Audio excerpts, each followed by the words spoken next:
Well, hello and welcome back to the video series on the defaults of the Business Partner software. We've already completed one on terms and conditions and one on markups, and now we're going to work on one for materials. So we'll get right to it, going to the defaults page of the Business Partner, and now we have our default materials. Default materials can be named anything you want, and here this is the list in the list all page.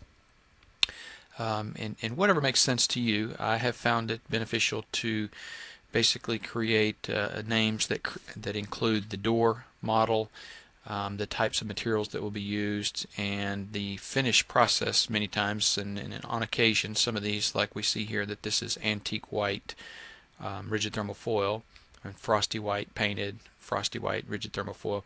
These four right here are actually complete, where the majority of them are more like this, where we have a CRP10 door, cherry materials, and a stain finish. Not a specific stain color, just a stain finish.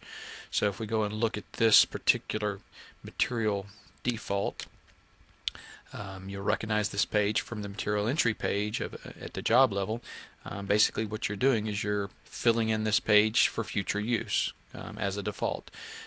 So again, you want to name it something that is appropriate, and anything will do. You may even have a builder you work for that has a description that defines the doors and the materials and the finishes and all of that, and that's fine too. This one is defined by the door style, the material that it's built out of, and the finish process. So here we see that the paint or stain color is set at need selection, and the glaze color is set at none because there was no glaze included in that description. So the only questions we have to answer in this one at the job level would be the stain color, and then we would come down here to same finish interior parts, and that would answer the stain color here. This is the interior parts up here. When you answer that question, that will this button will allow you to fill in the finish process for the exterior parts and the trim and moldings. And then you would need to answer the edge banding, but other than that, everything would be filled in for you. So what we're trying to prevent here is, let me go to a job real quick, and I'm going to jump into our Chapman Lot 114 sample job and just create add a new room. And by adding that new room, we'll give it a name. We have basically created an empty room with no material selection. So this is the same page you saw earlier. We're on the material selection page, or material entry page for this particular room, called the laundry. And we could come in here and literally pick each and every one of these independently. So if we wanted to make this out of a maple melamine or a white melamine, we would just choose that here. Then a white melamine for the 1/4 inch back material. And then our finish process for that particular product would be pre-finished, and you can type in a P, and that'll get you down to the things that start with P. Here, obviously we would have none, so we could type in an N, and that'll get us down to the N's, and we can scroll down to none. And same for glaze, there would be none. So literally we could go through these one step at a time, choosing the materials, the finish process, the paint stain color, glaze color, and then going down and picking the doors and the materials for those. And that could be pretty time consuming. But if we know that this particular project has a 10 SQ3 door, so here we see that, and it's going to be built from, the doors will be MDF and the exterior materials will be birch, and it's going to have maybe an antique white painted finish, we could choose this default material grouping, and it'll fill in everything for us because that one even included the color. So there you see the antique white, and antique white here, and antique white here, and we see that we even have the edge band chosen. So that particular group is complete.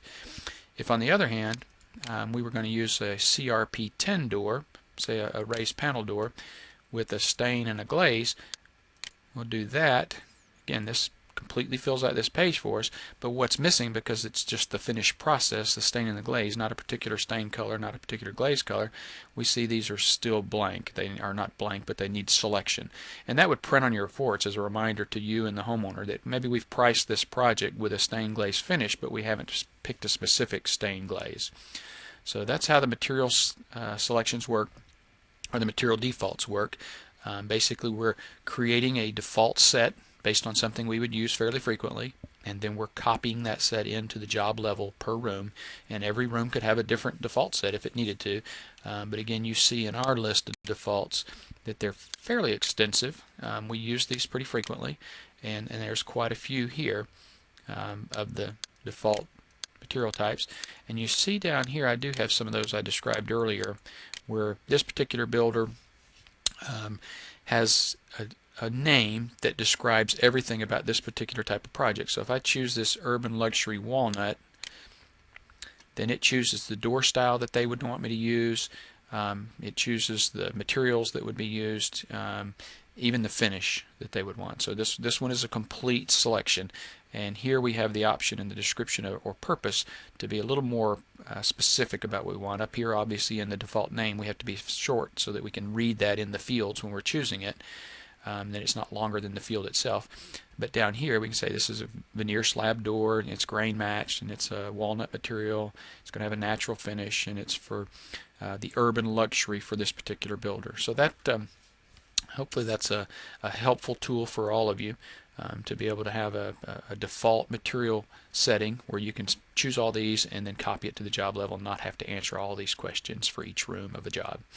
So hopefully that was helpful, and we'll see you on the next one. Again, we started with terms and conditions and then markups, and now we've done materials, and next we'll do hardware, then letters, and then cabinet specifications. So look forward to seeing you soon.